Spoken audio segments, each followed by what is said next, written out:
오늘의 주요 뉴스입니다. 국내 냉동식품 제조기업인 천일식품과 4세대 유산균 제조기업인 K스마트 코리아가 국가식품 클러스터에 818억 원을 투자하기로 했습니다. 국가식품 클러스터 외국인 투자 지역에 국내 기업 입주가 허용된 이후 첫 투자 유치 사례가 됐습니다. 익산시의회 수해조사 투기가 한 달 전 침수 피해를 입은 중앙동 주민들과 간담회를 가졌습니다. 주민들은 익산시가 1차 침수 원인은 부유물 때문으로 보는 것은 말이 안 된다며 정확한 원인 조사를 해야 한다고 주장했습니다.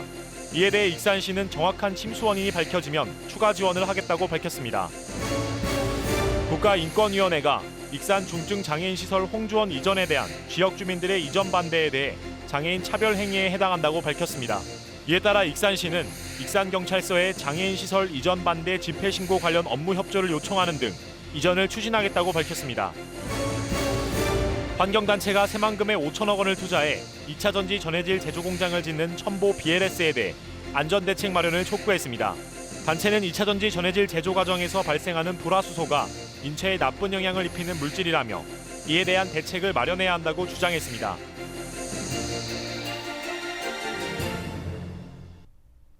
여러분 안녕하십니까? 8월 17일 화요일 KCN 종합뉴스입니다.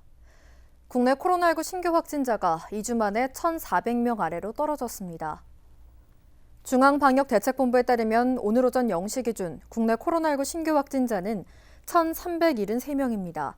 지역 발생 1,323명, 해외 유입 50명이며 국내 누적 확진자는 22만 6,854명이 됐습니다. 방역당국은 2주 만에 신규 확진자가 1,400명대 아래로 발생한 것은 광복절 연휴에 따른 검사 건수 감소 영향이 반영된 것으로 분석했습니다. 하루 새 도내 코로나19 신규 확진자가 26명 발생했습니다. 전라북도에 따르면 오늘 오전 10시 기준 전주 10명, 군산 7명, 무주 4명 등입니다. 군산에서는 기존 확진자와의 접촉 등을 통해 감염됐으며 방역당국은 정확한 이동 동선을 추적하고 있습니다. 군산 지역 누적 확진자는 416명, 익산은 확진자 발생이 없어 591명을 유지했습니다. 도내 전체 누적 확진자는 3,143명이며 감염 재생산 지수는 어제 기준 0.76을 기록했습니다. 도교육청이 사회적 거리두기 3단계까지 전면 등교를 유지하기로 했습니다. 최고 수준인 거리두기 4단계는 초등학교 3학년에서 6학년까지는 4분의 3, 중학교와 고등학교는 3분의 2의 밀집도 기준이 적용됩니다. 4단계가 적용될 경우 도내 초중고 1,255곳 가운데 94.7%에서 전면 등교가 가능할 것으로 보입니다. 수능 시험을 앞둔 고3 수험생의 의무적인 등교 지침은 내려지지 않았습니다. 익산시가 도내에서 처음으로 코로나19 검사에 전자문진표를 도입했습니다. 전자문진표는 익산시 보건소 선별진료소에서 운영되고 있으며 QR코드를 스마트폰으로 스캔 후 작성하면 됩니다. 종이 문진표에 비해 검사 대기 시간을 단축하게 됐으며 본인이 직접 입력하는 방식이어서 문진표의 정확성을 높일 수 있습니다. 한편 스마트폰이 없는 방문자들은 기존 방식인 종이 문진표를 이용하면 됩니다. 국내 냉동식품 제조기업인 천일식품과 4세대 유산균 제조기업인 K스마트 코리아가 국가식품 클러스터에 818억 원을 투자하기로 했습니다. 국가식품 클러스터 글로벌 식품존에 국내 기업 입주가 허용된 이후 첫 투자 유치 사례가 된 건데요. 보도에 최정호 기자입니다. 천일식품과 K스마트 코리아가 국가식품 클러스터에 투자하기로 했습니다. 천일식품은 국가식품 클러스터 6만여 제곱미터 부지에 452억 원을 투자하기로 했습니다. 내년 상반기 안에 착공해 2023년에 생산 공장을 짓게 되면 130여 명의 신규 인력을 고용할 예정입니다. 그 재반 시설이나 여러 가지로 볼 때 우리 대한민국 식품 교육에 큰 도움이 될 것으로 저희는 믿습니다. 그래서 저희가 이곳에 또 과감하게 새로운 터전을 할 수 있도록 결정을 했고요. K스마트 코리아는 국가식품 클러스터에서 4세대 유산균 제품을 만들 계획입니다. 3만 4천여 제곱미터 부지에 366억 원을 투자하며 올 하반기에 생산 공장을 착공합니다.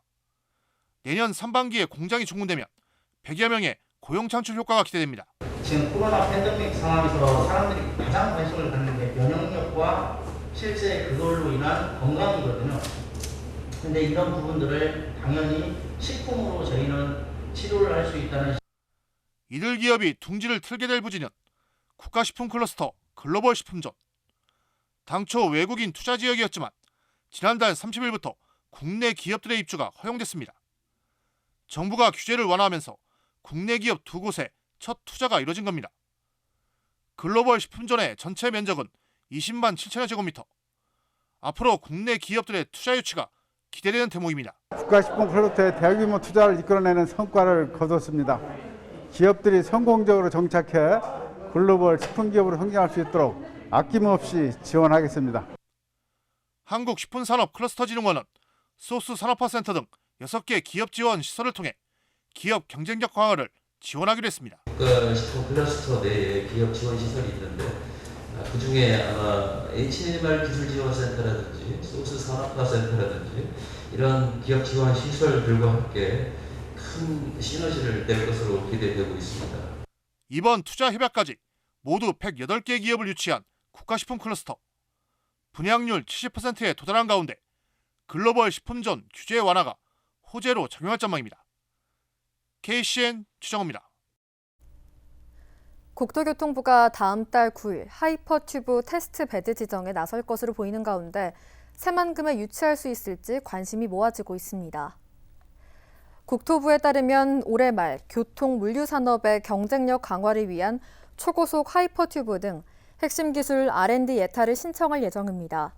앞서 국토부는 9월에 사전기획 보고서를 작성하고 후보 지역 현장 조사나 공모 등을 통해 시범 노선 지역을 선정할 계획입니다. 도는 하이퍼튜브 시범단지로 새만금이 최적지라는 평가를 받은 바 있다며 새만금 유치에 총력을 기울이겠다는 뜻을 밝혔습니다. 유희철 전북대 병원장이 군산 전북대병원 건립 추진에 대한 의지를 표명한 것으로 알려졌습니다. 군산시에 따르면 지난 12일 유 병원장은 강임준 시장과 김영일 시의회 부의장을 만나 군산 전북대병원 건립 추진에 대한 의지를 표명했습니다. 유 병원장은 병원 건립이 조속히 추진될 수 있도록 교육부와 기재부 등 유관기관과 원활한 소통에 전략을 다하겠다고 밝혔습니다. 전북대병원은 당초 올해 말 착공에 들어가 2025년 개원할 예정이었지만 사업비 문제가 불거지면서 내년 초로 착공 시기가 늦춰졌습니다. 에디슨 모터스가 쌍용 자동차 인수를 위해 KCGI, 키스톤 PE 등과 공조에 나섰습니다. 오늘 에디슨 모터스에 따르면 KCGI, 키스톤 PE, 세미시스코, TG투자 등과 쌍용차 인수 컨소시엄 구성을 위한 업무 협약을 맺었습니다. 쌍용차 인수와 운영 주체는 에디슨 모터스와 세미시스코, TG투자가 맡고 재무적 투자자로 키스톤 PE와 KCGI가 참여합니다. 컨소시엄은 인수와 운영 자금으로 8천억 원 이상 조달해 쌍용차를 회생시킨다는 계획입니다. 폭우로 침수 피해를 입은 중앙동 주민들의 의견을 듣기 위한 간담회가 열렸습니다. 주민들은 익산시가 1차 침수 원인 파악에 소극적이고 또 피해 보상 과정이 구멍투성이라며 목소리를 높였는데요. 이에 대해 익산시는 정확한 침수 원인이 밝혀지면 추가적인 지원을 하겠다는 입장입니다. 하준 기자가 보도합니다.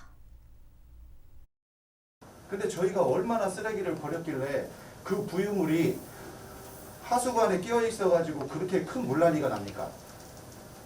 이거를 우리가 믿고 있던 공무원들께서 그게 피해 원인이라고 조사한 내용입니다. 피해 재산에 대해서 분명히 이건 배상을 이루어야 하는데 그것뿐만 아니라 우리 시민들의 자존심도 살려주셔야 합니다. 중앙동 침수가 일어난 지 한 달이 지났습니다. 피해 주민들과 시의회 특위, 익산시 관련 부서 3곳이 한자리에 모였습니다. 피해 주민들은 익산시가 침수 원인을 밝히는데 노력을 기울이지 않는다고 지적했습니다. 2차나 3차나 똑같다고 생각합니다. 왜냐하면 2차 그 후에 비가 너무나 많이 왔더라도 아무 일이 없었습니다. 보상 지급 준비에도 문제가 많다는 불만이 나왔습니다. 오는 25일까지 손해 사정사들이 피해 규모 산정을 위한 보완 서류를 접수하고 있지만 홍보가 충분히 이뤄지지 않아 정작 피해 주민들은 모르고 있는 경우가 많다는 것입니다. 또 희망장터 소비 촉진 행사는 전형적인 보여주기식 행정이라며 피해 상가에 아무 도움이 되지 않는다는 의견도 나왔습니다.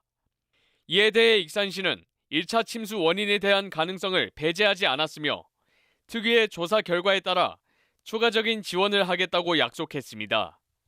피해 원인에 대해서 1차, 2차가 저희들이 생각한 거라고 그 여러분이 생각하시는 것이 좀 약간 차이는 있습니다만 저희들은 저희에 대해서 그렇게 꼭 옳다고 그렇게 주장하는 것은 아니고 저희가 그때 당시 상황에서 판단했던 상황입니다. 그렇기 때문에 이러한 또 그 의회에서도 조사위원회를 구성해가지고 조사를 하기 때문에 그때 명확하게 그 진실이 밝혀지리라고 생각하고 있습니다. 한편 시의회 특위는 이날 주민 간담회를 바탕으로 오는 25일과 26일에 걸쳐 익산시 관계자에 대한 질의 답변을 진행할 계획입니다. 지금 이제 전문기관에 용역을 주어가지고 그것을 우리가 엄밀하게 조사를 하려고 있어요. 지금 현재는 공사장 측에서는 누버페 공사 측에서는 1차는 부유물 쓰레기가 하수구를 덮어서 1차 피해가 났다. 그리고 2차는 3일 후에 2차는 7월 5일 날 1차, 7월 8일 날 2차인데 2차는 여기가 막혀서 했다는데 저희가 봤을 때는 그것이 큰 의문점이라 면밀하게 우리가 조사를 해서 중앙동 수해 한 달 만에 열린 주민 간담회. 피해 주민들의 목소리가 수해 원인 조사와 피해 보상에 충분히 반영될지 지켜봐야 할 것 같습니다. KCN 하주입니다. 천부 BLS 기업이 새만금에 5천억 원을 투자해 2차 전지 전해질 제조 공장을 짓습니다. 하지만 이 기업에서 사용하는 불화수소가 위험물질로 분류돼 인체에 나쁜 영향을 줄 수 있는데요. 환경단체는 기업과 군산시가 나서 시민 안전 대책을 강구해야 한다고 촉구했습니다. 모영숙 기자가 취재했습니다. 새만금 산업단지에 5천억 원을 투자하기로 한 천부 BLS. 최근 전북도, 군산시, 새만금 개발청과 투자 협약을 체결하고 내년 2월 착공에 들어가기로 했습니다. 천부는 오늘 2023년까지 1단계로 새만금 산단 17만 제곱미터에 리튬이온 배터리에 사용하는 차세대 전해질 제조 공장을 짓고 투자를 이어가기로 했습니다. 전해질은 2차 전지의 4대 물질 가운데 하나인 전해액에 들어가는 소재로 충전이나 방전할 경우 리튬이온을 운송하는 매개체 역할을 하게 됩니다. 이 전해액에는 불화수소가 포함되어 있는데 일본 정부가 우리나라를 대상으로 경제보복에 나설 때 수출 규제 품목으로 압박했던 물질입니다. 그러나 환경단체는 불화수소가 물에 희석되면서 발생하는 불살의 독성이 강해 인체에 영향을 미칠 수 있다고 주장합니다. 근데 염산 같은 거는 몸에 닿으면 금방 화상을 입고 느끼게 됩니다. 아픈 것을. 그래서 즉시 치료를 할 수가 있는데 이 저농도 불상 같은 경우에는 몸에 닿아도 바로 화상의 흔적이 안 나온다 그래요. 그런데 그래서 자기도 모르는 사이에 몸에 축적이 되어지고 그 축적이 되어지면 정말로 치료조차 하기 힘든 아주 위험한 그런 물질이라고 이렇게 자료에 나와 있습니다. 때문에 시민들에게 위험물질에 대해 제대로 설명하고 노출이 일어났을 경우 피해를 줄일 수 있는 방안을 제시해야 한다는 겁니다. 안전에 최선을 다하겠다. 절대 염려하지 않는 대책을 세우겠다. 그런데 구체적으로 들어가서 그 안전한 대책은 무엇을 말하는지라고 하는 설명이 부족하다는 것이죠. 그러니까 그 설명을 정확하게 해서 시민들이 안심하고 납득할 수 있는 정도의 대책을 투명하게 공개하고 공개한 그 대책에 대해서는 반드시 책임을 져야 한다. 군산의 한 공장에서 지난 2015년 염화수소가 누출되고 3년 뒤 유독물질이 흘러나오는 등 크고 작은 화학물질 누출 사고가 이어져 온 만큼 안전을 우선으로 해야 한다고 강조했습니다. 그러면서 이런 위험성에 대해 대책을 마련하지 않으면 이 회사의 입주를 강력히 저지할 것이라고 밝혔습니다. 화학사고가 끊이지 않고 있는 군산. 경제도 중요하지만 꼼꼼한 안전대책이 더욱 필요해 보입니다. KCN 모영식입니다. 도내 저상버스 보급률이 전국 평균보다 낮았습니다. 전라북도에 따르면 지난해 기준 도내 보급된 저상버스는 195대로 보급률은 23.5%에 그쳤습니다. 이는 전국 평균인 28.8%보다 5.3%포인트가 낮은 겁니다. 저상버스 보급률이 가장 높은 지역인 서울은 57.8%입니다. 원불교 최고 의결기관인 수의단회가 보궐선거를 치르게 됐습니다. 원불교 중앙총부에 따르면 종법사 등 35명으로 구성된 수의단회가 전원 사퇴하기로 결정했습니다. 이는 지난 4월에 발간된 원불교 전서 개정판이 부실하게 제작된 것에 대해 책임을 지겠다는 걸로 풀이됩니다. 이에 따라 새로운 수의단회 구성을 위해 다음 달 29일 보궐선거가 치러질 예정입니다. 한편 원불교 전서 개정판 부실 문제로 내부에서는 개혁연대가 구성되는 등 내홍이 불거졌습니다. 수년간 대학 연구실과 강의실 등을 돌며 상습적으로 금품을 훔친 50대가 경찰에 붙잡혔습니다. 군산경찰서는 특수절도 혐의로 50대 A씨를 구속해 최근 검찰에 송치했다고 오늘 밝혔습니다. A씨는 2016년부터 5년간 전북과 제주, 전남, 충청 등을 돌며 대학 교수 연구실과 강의실, 동아리방에 놓인 현금과 액세서리 등 4천여만 원 상당을 훔친 혐의를 받고 있습니다. 경찰 조사 결과 경기도에 거주하는 A씨는 범행을 위해 군산까지 내려온 것으로 확인됐습니다. 익산 중증 장애인 시설인 홍주원 이전을 둘러싼 지역 주민들의 이전 반대가 법률상 금지된 장애인 차별 행위에 해당하고 또 익산시가 반대 주민에게 굴복하는 행위 역시 장애인 차별금지법 위반이라는 유권 해석이 나왔습니다. 익산시는 이 같은 해석을 근거로 익산경찰서에 장애인 시설 이전 반대 집회 신고와 관련해 업무 협조를 요청했고 또 홍주원 이전 문제가 원만히 해결될 수 있도록 노력하겠다는 뜻을 밝혔습니다. 이영택 기자의 보도입니다. 익산 덕기동에 위치한 중증 장애인 시설 홍주원. 올해로 지어진 지 25년째인 이곳에 34명의 중증 장애인들이 거주하고 있습니다. 홍주원은 안전등급 D2등급 판정을 받으면서 보건복지부 공모사업으로 신용동 도치마을로 이전을 추진 중입니다. 하지만 이곳 마을 주민들이 재산가치 하락 및 원룸 공실 등을 우려하며 연일 이전 반대 집회를 이어가고 있습니다. 홍주원과 도치마을 주민들 간 이견이 좁혀지지 않은 채 수개월간 대립이 계속되자 홍주원 측은 지난 5일 국가인권위원회에 장애인 차별행위 여부를 검토해달라고 진정을 냈습니다. 국가인권위원회는 장애인 거주시설 이전 반대가 장애인 차별행위이고 익산시가 시설 이전을 반대하는 주민에게 굴복하는 행위도 법률 위반 사항이 될 수 있다고 유권 해석을 내렸습니다. 시는 이를 바탕으로 위법 사항이 확인된 집회에 대한 계속적인 접수는 지양돼야 한다고 말하며 집회 신고 시 적극 참고해달라고 익산경찰서에 협조를 요청했습니다. 지속적인 어떤 반대 집회를 한다든지 하는 거에 대한 거는 이거는 엄연한 장애인 차별 행위다라고 판단이 됐을 때 저희들이 이제 그거에 대한 불법 행위라고 보고 그거를 반대가 계속됐을 때는 집회를 중단할 수 있는 어떤 장치를 좀 마련하려고 하는 거죠. 반대를 중단할 수 있도록 촉구를 하고 또 권고가 더 계속 또 했을 때 위헌이 됐다 하는 이제 과태료 처분까지도 하는 그런 행정 절차까지도. 한편 홍주원 측은 지속적인 주민 설득에 나서는 한편 이와 별개로 본격적인 이전 공사를 실시할 계획이라고 말했습니다. 저희가 지속적으로 좀 이제 만나 뵙고 편견을 불식시키기 위한 노력들은 해야 할 걸로 저희도 생각은 하고 있습니다. 그럼에도 불구하고 그걸 하고 나서 공사할 수 있는 시간은 좀 절대적으로 좀 부족하다라는 점이 있습니다. 그래서 저희가 원래 계획대로 이 공사는 올해 안에 마무리 짓고 국가인권위의 유권 해석을 바탕으로 홍주원 이전 문제가 해결될 수 있을지 주목됩니다. KCN 이영택입니다. 선유도 등 도내 해수욕장 9곳이 모두 폐장했습니다.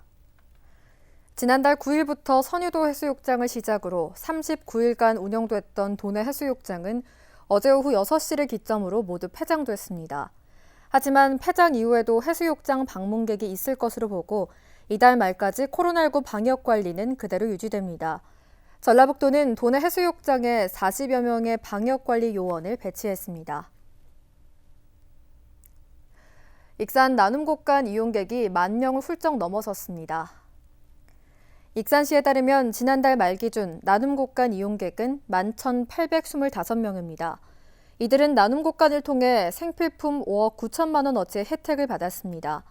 또 나눔곡간을 통해 어려운 이웃을 도와달라며 모두 303개 기관 단체에서 기부 활동에 동참했으며 누적 기부금은 6억 9천만 원입니다.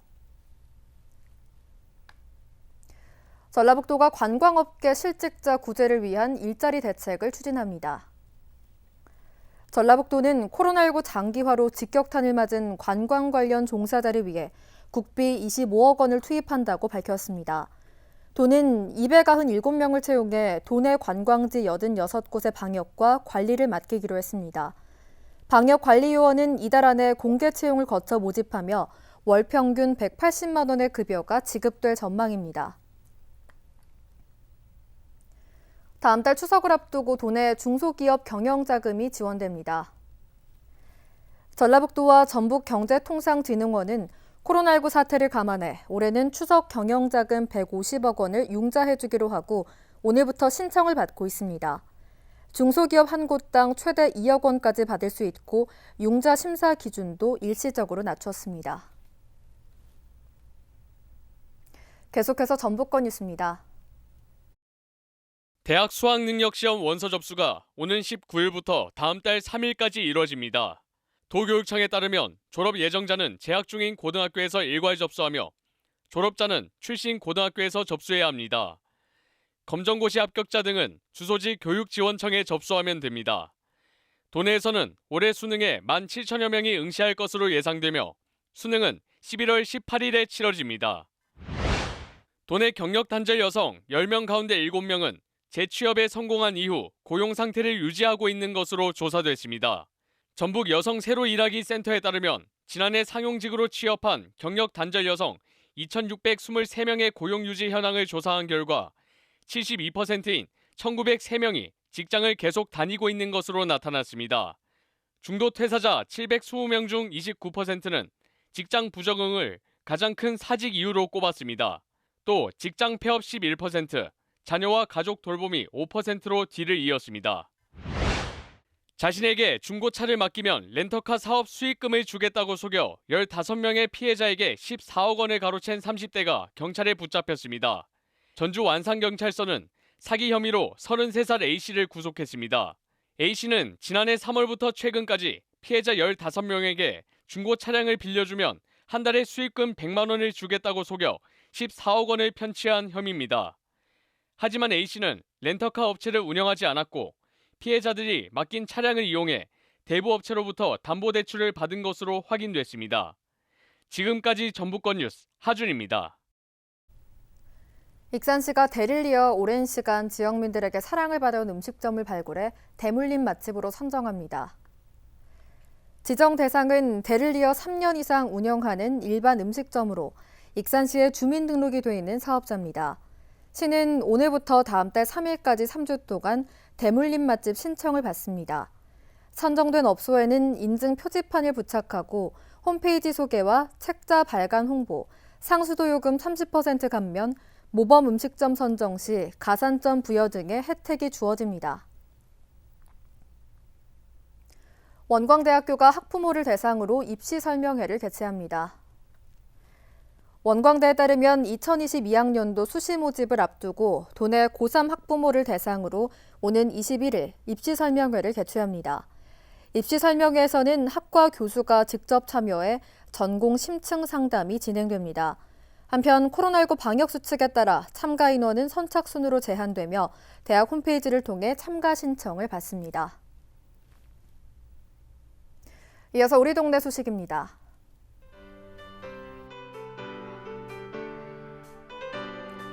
백제 세계유산 축전에 재미와 감동을 더할 백제로 별빛 마실 버스킹 공연이 펼쳐집니다. 오늘부터 목요일까지 오후 7시 미륵사지에서 감상할 수 있습니다.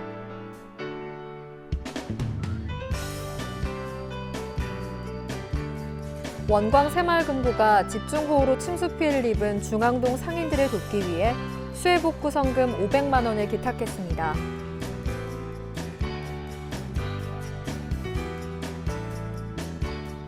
군산 조촌동 주민자치위원회가 관내 경로당 18곳에 300만 원 상당의 비접촉식 체온계를 기탁했습니다.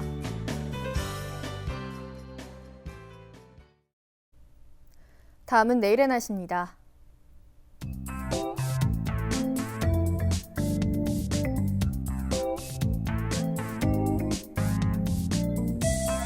내일 우리 지역은 구름 많은 날씨를 보이겠습니다.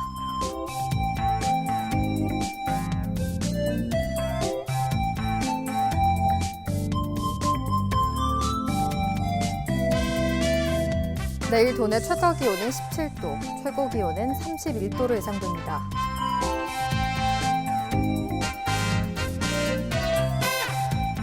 군산의 아침 기온은 21도에서 출발해 낮에는 29도까지 기온이 오르겠습니다.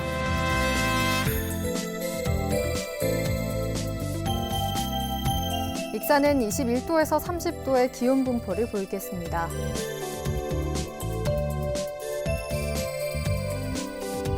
바다의 물결은 서해남부 모든 바다에서 0.5m에서 1.5m로 일겠습니다. 날씨였습니다.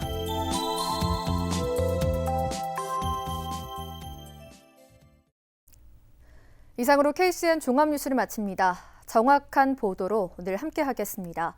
시청해주신 여러분 고맙습니다.